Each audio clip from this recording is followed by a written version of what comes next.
ओम दुम दुर्गाय नमः। द्वितीय अध्याय।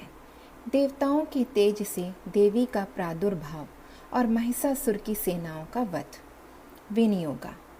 ओम मध्यम चरित्रस्य विष्णु ऋषि महालक्ष्मी देवता उष्णिक छंदः शाकंभरी शक्ति दुर्गा बीजम वायुस्ततं यजुर्वेदं स्वरूपम श्री महालक्ष्मी प्रीत्यर्थम मध्यम चरित्रे जपे विनियोगा।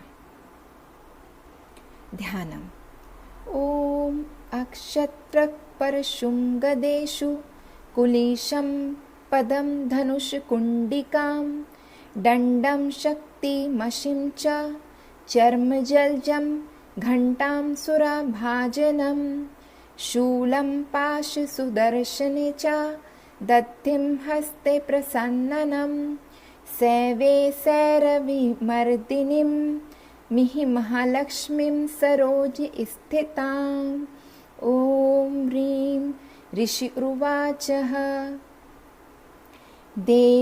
देवासुरभ बुद्धुतां पूर्वं शप्तं पुरः महिषे सुराणामधिपे देवानां च पुरन्दरे तत्रासुरे महावीर्यं देवसैन्यं पराजित्वा जित्वा च सकलान् देव इन्द्रो भूमहिषासुरः ततः पराजिता देवा पदयोनिं प्रजापतिं पुरस्कृत्य गतास्त्रत् यत्रेषा गरुणध्वजो यथावृतं तयोस्तदा महिषासुरचेष्टितं तीदृशा कथा मया सुरः देवाभिभवविस्तरं सूर्य इन्द्र अग्नि लेनन्दूनां यमस्य वरुणस्य च अन्येषां च अधिकाराणां स स्वामेवादति तिष्ठति स्वर्गे निराकृता सर्वे तेन देवगणा भुवि विचरन्ति यथा मर्त्या महिषेन्दुरात्मना एतद्धा कथितं सर्वं रारिविचेष्टितम् शरणं वा प्रपन्नस्मो बद्धस्तस्मिंश्चित्यत्याम् इत्थं निशम्य देवानां वाचांसि मधुसूदना चकार कोपं शम्भुश्च भ्रुकुटिकुटिलानलो तत्तोति कोपपूर्णस्य चक्रिणो वदना ततः निशचक्राम महातेजो भ्रमणं शङ्करस्य च अन्येषां चैव देवानां शक्रादीनं शरीरतः निर्गतं सुमहतेजस्य चचेक्यं समगक्षतः अतीव तेजसा कूटं ज्वालान्तिमिव पर्वतं दादृशुष्टे सुरास्त्रत ज्वाला व्यापत दिगन्तरम् अतुलं तत्र तत्रेजा सर्वदेव शरीरजम् एकस्ततद्भुन्नारी व्याप्तलोकत्रयं त्विषः यद्भूच्छा आभावामं तेजसन्ना जायात तन्मुखं यामेन चाभवन् केशा बाहवो विष्णु तेजसा सौम्येन स्तनो युग्मं मध्यं चन्द्रेण चाभता वारुणेन च जङ्घोरु नितम्बस्तेजसा भुवः ब्राह्मणस्तेजसा पादो तङ्गुलौ कर्ततेजसा वसूनं च करागुल्या कोबेरेण च नासिका तस्यास्तु दन्ता सम्भूता प्रजापत्येन तेजसा नयन्त्रितयं जघ्ये तथा पावकये ते तेजसा भ्रुवो च सन्ध्योस्तजे श्रवणा वह्निलस्य च अन्येषां चैव देवानां सम्भवस्तेजसां शिवः ततः समस्तदेवानां तेजोराशिसमुद्भवां तां विलोक्य मुद्दं प्रापुराम महिषासुदितः शूलमशूलादिनिष्कृत्य ददौ तस्य पिनाद्रिक चक्रं च दत्तवान् कृष्ण समुद्पादस्वचक्रता शङ्खं च वरुणं शक्तिं ददौ तस्य हुताशना मारुतो दत्त्वां चापं वाणपूर्णे तथे शुद्धि वज्रमिन्द्रं समुत्पादं कुलिशाद्मराधिपि ददौ तस्य सहस्राक्षो घण्टामैरवादत्तद्गजातः कालदण्डाद्धुमोदण्डं पाशं च अम्बपति दर्ददो प्रजापतिश्च अक्षमालां दद्दौ ब्रह्मकमण्डलुं समस्तरोमकूपेषु निजरहस्यमिन् दिवाकरा कालश्च दन्तवानः खड्गं तस्य चर्म च निर्मलं श्रीरो दक्ष अमलं हा रामजरे च तथ अम्बरे चूडामणिं तथा दिव्यं कुण्डले कटकानि च अर्धचन्द्रं तथा शुभ्रं केयूरान् सर्वबाहुषो नूपुरो विमलो तत्ता ग्रीवैकामुन्मनुत्तमम् अङ्गुल्ये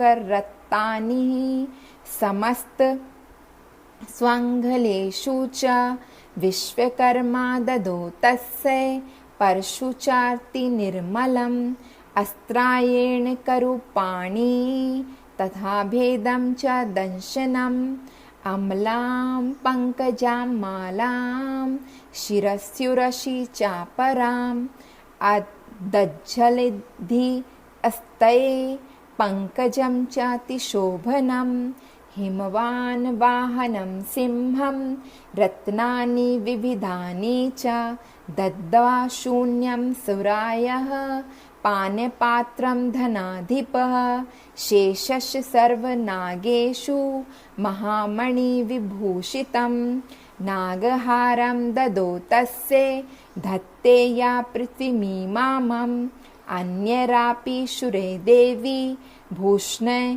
भूषणैरायु अयुद्धस्ता सम्मानितं ननादोच्चै शाट्टासं मुहुर्मुहुः तस्य नादेन घोरेण कृत्स्नमापूरितं नभः आमयाति महाता प्रतिशब्दो महाभूतं चक्षुभुशक्लालोकः समुद्रश्च चकम्पिरेः चाचाल वसुधा चेलुः सकलाश्च महिताधरा जयति देवश्च मुदा तामूचुं सिंहवाहिनीं तुष्टुम् उर्वनश्चैनां भक्तिनम्रत्यमूर्तये दृष्ट्वा समस्तं संक्षुब्धं त्रैलोक्यं मरारया सन्नदखिल सनयस्तये समुत्रस्तुर्दायुध आकिमेतदि क्रोधाभासे महिषासुरः अभ्यधावतं शब्दस्य शैरसुरैर्वृतं सा ददर्शततो देवी व्याप्तलोकत्रयं त्विषः पादक्रान्ते नतः भुवं किरीटिखिताम्बरं क्षोभितशेष पातालं धनुर्ज्यानि स्वनेन तां दृशो भुजसहस्रणे समतात् व्यापसन् स्थितां तथा प्रवृद्धयुध्यात्या देव्यासुरदिशां शास्त्रास्त्रे बहुधः मुक्तैरादिपतिदिगन्तरं महिषासुरसेनानीश्च चक्षुराख्यो महाशुरः युयुधे च मरश्चान्ये च तुरङ्गबलं वन्ति रथानामयुत्तहे षड्भिरुद्ग्राह्यो महाशुर आयुद्धातायुत्तानां च सहस्रेण महाहनु पञ्चाशदभिश्च नियुत्तरे शिलोमा महासुर आयुत्तान् शते षड्भिः वासकालो युयुधरणे गजवाजी सहस्रो घेर अनेकः परिवारिता वृतो रथान् कोटे च युद्धे तस्मिन् आयुध्यत् विडालखायो युत्तानां च पंशादभिर्थायुते युयुधे संयुगे तत्र रथानां परिवारिता अन्ये च तत्रायुत्से रथानाग्रहविरतः युयुधे संयुगे देवा सह तत्र महाशुरा कोटिकोटिसहस्रस्तु रथानां दन्तिनां तथा हयानां च वृतो युद्धे तत्रावनभूमहेशाशुरा तौमरिभिण्डिपालैश्च शक्तिर्भूमुश्लैस्तथा युयुद्धे संयुगे देव्या खड्गे परशुपट्टिशे केचित् चिक्षुपुशक्ति केचित् पाशास्थापरे देवीं खड्गप्रहरैस्तु ते तां हन्तु प्रचक्रमु सापि देवी ततस्तानि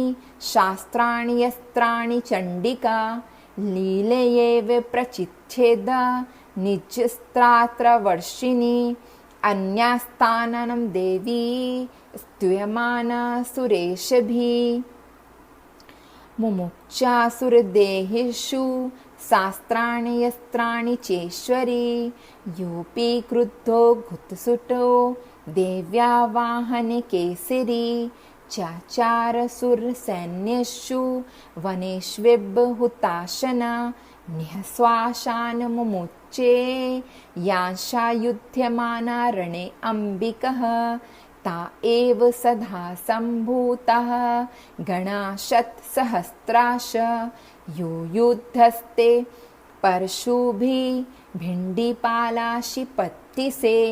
नाश्यन्तो शुरागाणां देवी शाक्युपबृहताम् आवदयन्तं पट्टानां गणः शङ्खास्तात् तथा परे मृदङ्गश्च तथैवान्ये तस्मिन् युद्धमहोत्सवे ततो देवी त्रिशूलेन गदया शक्तिवृष्टिभिः खड्गादिभिश्च शतशो निजघान् महासुरान् पात्यामास चैव्यन्यान् घण्टास्वान् विमोहितान् असुरान् भुवि पाशेन वद्धवा चान्य अन्यकर्षत केचित् द्विधा कृता स्तिक्षणे खड्गापाते तथा परे विपोत्थिता निपातेन गदया भुवि शेरिते वेमुश्चत् केचिद्धुध्रिमुसलेन भृशं हतः केचिन्न पतिता भूमौ भिन्ना शूलेन भक्ष्यसि निरन्तरा शरोघेन कृता केचिद्रण्जिरेः श्यानानुकारिणः प्राणानामुच्च स्त्रीदर्शादर्नः केषाञ्चिदा वहाबाहि छन्नाशि छन्नग्रीवास्तथा परे शिरांशि पेतुरान्ये शामन्ये मध्ये विदारिता वीक्षिणजङ्घास्थापरे पेतुरवयं महासुरा एकवाहशिचरणाः केचिद्वैवा द्विधा कृता छिन्नेऽपि चान्यशीर्षि पतिता पुनः उरुत्थितः कावन्धा युयुद्ध देव्या गृहति परम आयुद्धः न निरतश्च चापरे तत्र युद्धे तुल्य आश्रिता का बन्धश्चिछन्न शीर्षः खड्गशस्त्रस्त्रितपाणया तिष्ठ तिष्ठेति भाषन्तो देवी मान्ये महाशुरा पातिते रथनागाश्च वैरशुरेश्चरा वसुन्धरा अगम्या साववत्राता यत्रा भूतश महारणा शोणितोघा महानादं शक्स्त्रता प्रसूनस्त्रुवुः मध्ये चासुरसैन्यस्य वाराणासुरवाजिनां क्षणेन तन्महासैन्यं शूराणां तथा अम्बिका निन्यं क्षयं यथा बाहि नस्त्रिण्दारुमहाचनं सा च सिंहो महानाद मृत्यसृज्यन्तु केशरा शरीरभ्यो मारारिणं सुनिमं विच्वन्तिः देवा गणेश्च तैस्त्रस्ता कृत्थं युद्धे महाशुरा यद्धेषु तत्रुषु देवः पुष्पवृष्टिमृचो देवी। ओम। आइए अब माता रानी के हम हिंदी में अनुवाद करते हैं कि माता ने इस पाठ में किस तरह से क्या वर्णन किया है और क्या उन्होंने भगवती देवी ने इस पाठ में हमें क्या शिक्षा प्रदान की है। तो आज हम जो हमने अभी तक संस्कृत का पाठ किया है, तो अब हम उसमें हिंदी का पाठ आपको सुनाते हैं। माता जगदम्बिका की जय। मैं कमल के आसन पर बैठी हूँ, प्रसन्न मुख वाली महिषासुर मर्दनी भगवती महालक्ष्मी भजन करती हूँ, जो अपने हाथों में अक्षमाला, फरसा, गदा, वाण, वज्र, वज्र, धनुष, कुंडिका, दंड, शक्ति, खड़क, ढाल, शंकर, गदा, मधु, पात्र, शूल, पाश और चक्र धारण करती हैं। ऋषि कहते हैं, पूर्व काल में देवताओं और असुरों में पूरे 100 वर्षों तक घोर संग्राम हुआ। उसमें असुरों का स्वामी महिषासुर था और देवताओं के नायक इंद्र थे। उस युद्ध में देवताओं ने सेना महाबली असुरों से परास्त हो गई। संपूर्ण देवताओं को जीतकर महिषासुर इंद्र बन बैठा। तब पराजित देवता प्रजापति ब्रह्मा जी के आगे करके उस स्थान पर गए जहां भगवान शंकर और विष्णु विराजमान थे। देवताओं ने महिषासुर के पराक्रम तथा अपनी पराजय का यथावत वृत्तांत उन दोनों देवेश्वरों विस्तार पूर्वक कह सुनाया। वे बोले, भगवान, महिषासुर सूर्य, इंद्र, अग्नि, वायु, चंद्रमा, यम, वरुण तथा अन्य देवताओं पर भी अधिकार छीनकर स्वयं ही सबका अधिष्ठाता बन बैठा है। उस दुरात्मा महिषासुर ने समस्त देवताओं को स्वर्ग से निकाल दिया है। अब वह मनुष्यों की भांति पृथ्वी पर विचरते हैं। दैत्यों का यह सारी करतूत हमने आप लोगों से कह सुनाई। अब हम आपकी ही शरण में आए हैं, उसके वध का कोई उपाय सोचिए। इस प्रकार देवताओं के वचन सुनकर भगवान विष्णु और शिव ने दैत्यों पर बड़ा क्रोध किया। उनकी भौवें तन गई और मुंह टेढ़ा हो गया। तब अत्यंत क्रोध में भरे हुए चक्रपाणी श्री विष्णु ने मुख से एक महान तेज प्रकट हुआ। इसी प्रकार ब्रह्मा, शंकर, इंद्र आदि अन्य देवताओं के शरीर से भी बड़ा भारी तेज निकला। वह सब मिलकर एक हो गया। महान तेज का वह पुंज ज्वालायमान पर्वत सा जान पड़ा। देवताओं ने देखा, वहां उसकी ज्वालाएं संपूर्ण दिशाएं व्याप्त हो रही थी। संपूर्ण देवताओं के शरीर से प्रकट हुए इस तेज की कहीं तुलना नहीं थी। एकत्रित होने पर वह एक नारी के रूप में परिणित हो गया। अपने प्रकाश से तीनों लोकों में व्याप्त जान पड़ा। भगवान शंकर जो तेज था, उससे उस देवी का मुख प्रकट हुआ। यमराज के तेज से उसके सिर में बाल निकल आए। श्री विष्णु भगवान के तेज से उसकी भुजाएं उत्पन्न हुई। चंद्रमा के तेज से दोनों तनों और इंद्रियों के इंद्र के तेज से मध्य भाग या का आविर्भाव हुआ। वरुण के तेज से जंघा पिंडली तथा पृथ्वी के तेज से नितंब भाग प्रकट हुआ। ब्रह्मा जी के तेज से दोनों चरण और सूर्य के तेज से उसकी उंगलियां हुई। वासुओं के तेज से हाथों की उंगलियां और कुबेर के तेज से नासिका प्रकट हुए। उस देवी के दांत प्रजापति के तेज से और तीनों नेत्र अग्नि तेज से प्रकट हुए।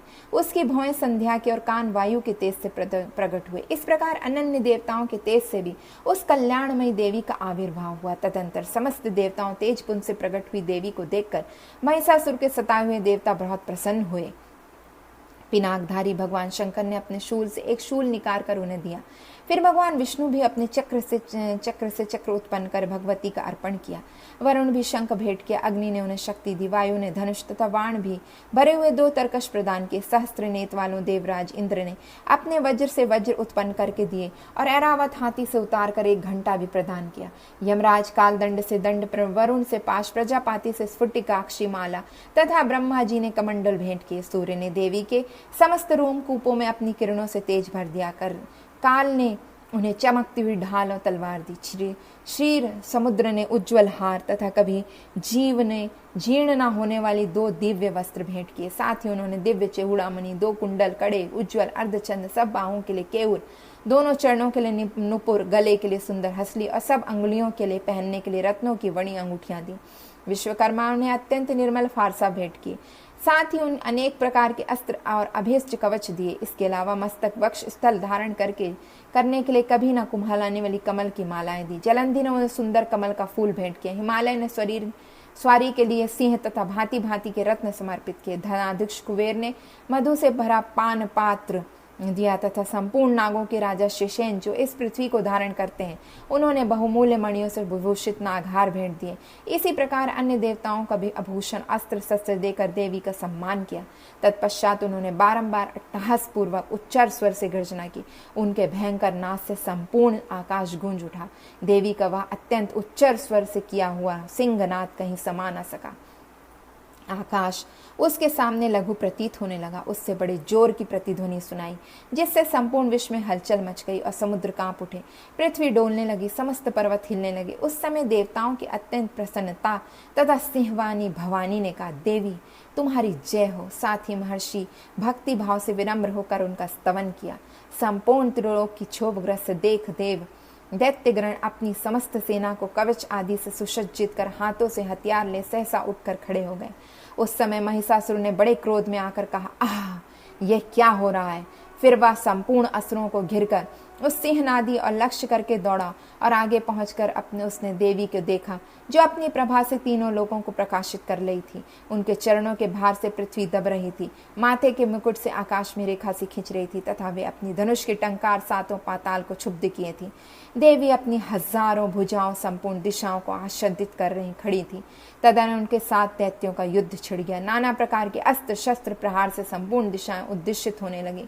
चिक्षुर नामक महान असुर महिषासुर सेना का था, वह देवी के साथ युद्ध करने लगा। अन्य दैत्यों की चतुरंगिनी सेना साथ लेकर चामर भी लड़ने लगा। 60,000 रथियों साथ आकर उद्र नाम महादैत्य ने लोहा लिया।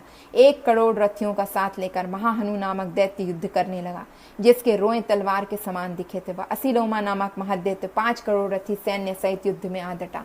60 लाख रथियों से घिरा हुआ वाशकल नामक दैत्य भी उस युद्ध में भूमि लड़ने लगा। परिवारित नामक राक्षस हथियार, घुड़सवार, अनेक दलों तथा 1 करोड़ रथियों सेना लेकर युद्ध करने लगा। विडाल नामक दैत्य 5 अरब हाथियों से घिरकर लोहा लेने लगा। इसके अतिरिक्त और भी 1000 महारथ, रथ, हाथी और घोड़ों की सेना साथ लेकर वहां देवी के साथ युद्ध करने लगे। स्वयं महिषासुर रणभूमि में कोटि कोटि सहस्त्र रथ, हाथी और घोड़ों से सेना को घिरा हुआ खड़ा था। वे दैत्य देवी के साथ तोमर, भिंडीपाल, शक्ति, मूसल, खरग, परशु और पट्टिश आदि अस्त्र शस्त्रों का प्रहार करते युद्ध कर रहे थे। कुछ दैत्यों ने उन पर शक्ति का प्रहार किया, कुछ लोगों ने पाश फेंके तथा कुछ दूसरे दैत्यों ने खड़क प्रहार करके देवी को मार डालने की उद्योग दिया। देवी भी क्रोध में भरकर खेल खेल में ही अपने अस्त्र शस्त्रों की वर्षा करके दैत्यों के वह समस्त अस्त्र शस्त्र काट काट डालने लगी। उनके मुख पर परिश्रम या थकावट चरंच मात्र भी चिन्ह नहीं थी।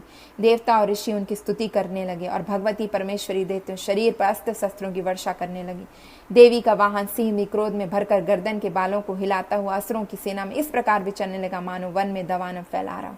रणभूमि में दैत्यों के साथ युद्ध करती हुई अंबिका देवी जितने ही निश्वास छोड़े वे सभी तत्काल सैकड़ों हजारों गणों के स्वरूप में प्रकट हो गए। परशु, विंडीपाल, खड़ग तथा पट्टिश आदि अक्षत्र असुरों समा सामना करने लगे। देवी की शक्ति से बड़े हुए वे गण असुरों का नाश करते हुए नागड़ा और शंख आदि बजाने लगे। उस संग्राम महोत्सव में कितने ही गण मृदंग बजा रहे थे। तदंतर देवी ने त्रिशूल से, गदा से, शक्ति से, वर्षों से, खड़ग आदि से सैकड़ों महादैत्य संगार कर डाला। कितनों को घंट के भयंकर नाद से मूर्छित करके मार डाला। बहुतरे दैत्यों का पाशे बांधकर धरती से घसीटा। कितने ही दैत्य उसकी तीखी तलवार मार से दो दो टुकड़े हो गए। कितने ही गदा की चोट से घायल हो धरती पर सो गए। कितने ही मूसल की मार से अत्यंत आहत होकर रक्त वमन करते रहे। कुछ दैत्य शूल से छाती फट जाने के कारण पृथ्वी पर ढेर हो गए। उस रंगमणि वहां सुमूद वृष्टि से कितने ही असुरों का कमर टूट गए। बाज की तरह झपटने वाली देवी पिड्डक दैत्यगण अपने प्राणों से हाथ धोने लगे। किन्नियों के बाहें छिन्न भिन्न हो गए। कितनों की गर्दन कट गई। कितने की दैत्य मस्तक कट कट कर गिरने लगे। कुछ लोगों के शरीर मध्य भाग में ही विदीर्ण हो गए। कितने ही महादैत्य जंग कट जाने पृथ्वी पर गिर पड़े। कितनों को ही देवी एक बाह, एक पैर, एक नेत्र करके दो टुकड़ों में चीर डाला। कितने ही दैत्य मस्तक कट कर जान पड़े, फिर गिरकर फिर उठ जाते और केवल धड़ के ही रूप में अच्छे अच्छे हथियार हाथ ले देवी के साथ युद्ध करने लगते। दूसरे कबंद युद्धबाजों लय नाचते थे। कितने ही बिना सिर के धड़ हाथों में खड़क शक्ति और ऋषि लिए दौड़ते थे तथा दूसरे दूसरे महादैत्य ठहरो ठहरो यह कहते हुए देवी के युद्ध के लिए ललकारते थे। जहां वह घोर संग्राम हुआ था वहां की धरती देवी के गिराए हुए रथ, हाथी, घोड़े और असुरों की लाशों से ऐसी पट गई वहां चलना फिरना असंभव हो गया था। दैत्यों की सेना में हाथी, घोड़े, असुरों की शरीर इतनी अधिक मात्रा में रक्तपात हुआ था कि थोड़ी देर में वहां खून की बड़ी बड़ी नदियां बहने लगी। जगदम्बा ने असुरों की विशाल सेना को क्षण भर में नष्ट कर दिया, ठीक उसी तरह जैसे तृण और काट के बड़ी ढेरों का आग कुछ ही क्षण में विषय कर देती है। जय जय जगदम्बा, बोलो दुर्गा मैया की जय। एवमित दूसरा अध्याय यहीं पर समाप्त होता है।